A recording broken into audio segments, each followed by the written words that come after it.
Hello, my name is Prime Thorn. Welcome to another video of mine. Today we're going to talk about the first flight of the Halo Infinite tech preview of what my thoughts on it are.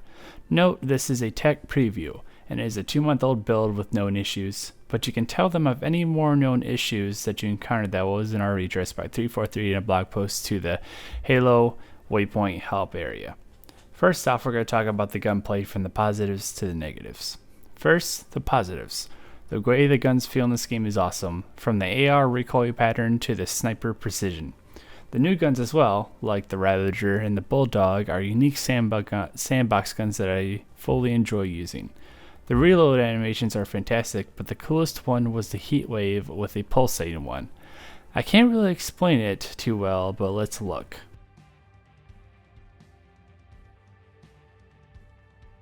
Now that's cool and unique, isn't it? Even using the gravity hammer was fun. I never had a moment to where I felt that I never had fun with the weapons. They were just too awesome to use all around. Their grenades were fun to use, and it's interesting to see how powerful the spike grenade is now. The zooms on all the guns was fine, but I never used them as much as I thought I would. But now here are my cons. So some of the bullet reg wasn't as good as I thought it was.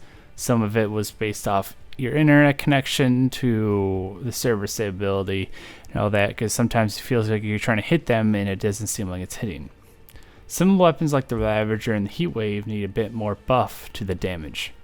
The gravity hammer didn't have the pushback like it normally does from other Halo games, so what I'm talking about with the pushback is if you slammed your hammer on the ground, you and the enemy would fly away, or the enemy would kill and you would go away a little bit.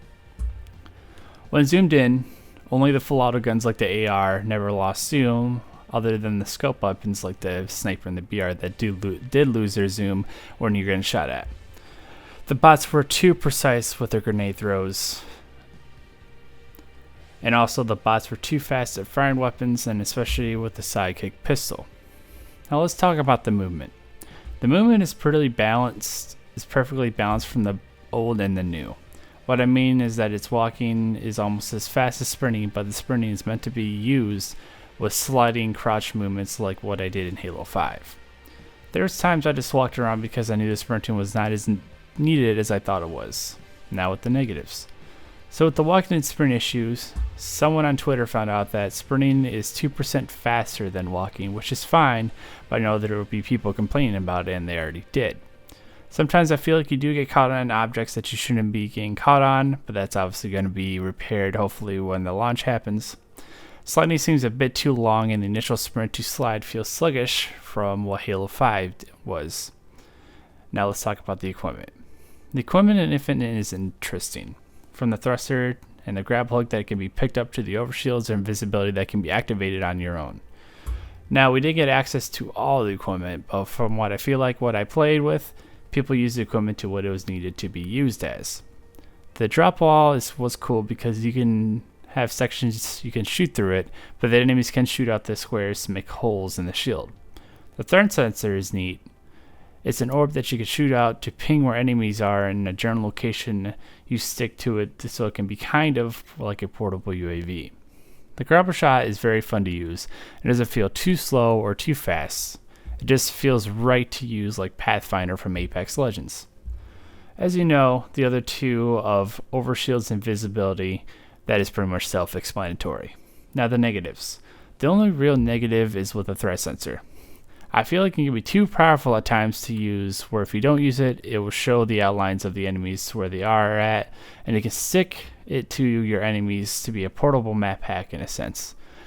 For once in my life, I don't want this equipment to be put into ranked. Other equipments in other past Halo games are fine, but this one should not be put into ranked. Map design. So with 3 maps we were given, I loved all 3 and how they looked and how some of them had the flow. Bazaar was neat because it did have some elements of Halo 2. It was kind of a city map to where you're in New Babasa being repaired, and that was cool experience, the aesthetics of that map. Bazaar or Recharge was neat because you're fighting in a water treatment plant. So sometimes when you're by the gravity hammer spawn, you'll see like the actual pylon being pushed up and down to know that the map was interacting around with your environments. It was actually pretty cool. And Livefire was pretty cool because it's based in a Spartan training area in the Avery J. Johnson Academy of Military Science, which, if you don't know who Avery Johnson is, there's Sergeant Johnson from Halo 2 and 3, which is awesome to see in the game. And sometimes in the map as well, you can see the Noble 6 or default helmet from Halo Reach in the logo design. Now with Bazaar, here's the negatives that I want to point out. I feel like the map is dipping into that 3-lane standard that Call of Duty does, and it doesn't have a lot of flanking routes like Recharge and Livefire has. Sorry. I feel like that map needs to be a little bit more open, a little bit more flanking routes on the side, and just a little general improvements here and there, but the map is awesome. So with those important sections out of the way, this game is going to be fantastic, free-to-play multiplayer game that everyone will love. I wish it was to be put on PlayStation, but of course with exclusivity rights with Microsoft, that's probably not going to happen. So I feel like it's not going to be as popular as it will be, but of course people on PC can play and Xbox. And of course with Xbox, I think it was a couple months ago, yeah, every free-to-play game will not require gold to play in. So that means you can play Halo Infinite without having to use gold, which is awesome. And of course, there is more positives than there are negative, which is a fantastic thing coming from a 2-month-old build that would be probably most likely polished this fall, from the players' feedback and from what everyone's been saying.